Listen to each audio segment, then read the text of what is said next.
briefly introduce your shop? Ulitin mo. Ano to eh, sa research. Sa research? Sabi ko, Yung wala shop naman na. ako ibang manong shop, kundi motor shop eh. Ayun, naisip ko kayo. Can you briefly introduce your shop? Yung shop natin is from small bike to big bikes. Yan lang. How long has your shop been operating? 1 year. What products do you mainly sell and which one sells the most? The most is original parts from Yamaha. Second, Honda. And the third one is the aftermarket. Do you manufacture the motorcycle parts you sell or do you purchase them from Purchase. suppliers? Supplies. Where do you usually get your products? From the supplier.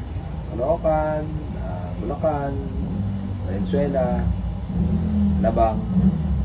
Do you sell products in the same condition as you receive them from your suppliers? Of course. Yes. Approximately, how many different motorcycle parts do you keep in stock? Approximate 40 to 50. Different different kind of stocks.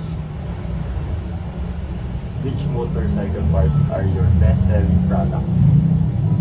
Best selling product, original parts pa rin. How do you keep track of your inventory or stock? POS. US.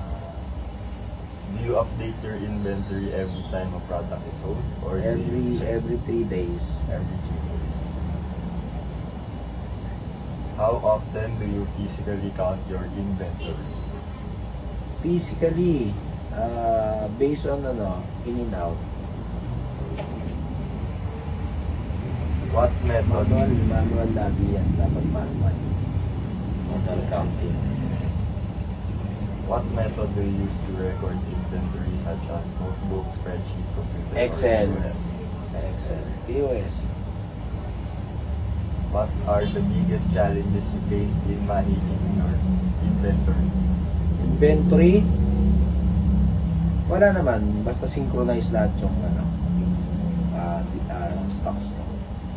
Hindi naman siya mahirap. Kasi kailangan mo lang kumuha ng mga every part is 10 to 20 pieces. So, madali mo siyang matatrack. Huwag kang kuha ng mga tatlo, dalawa.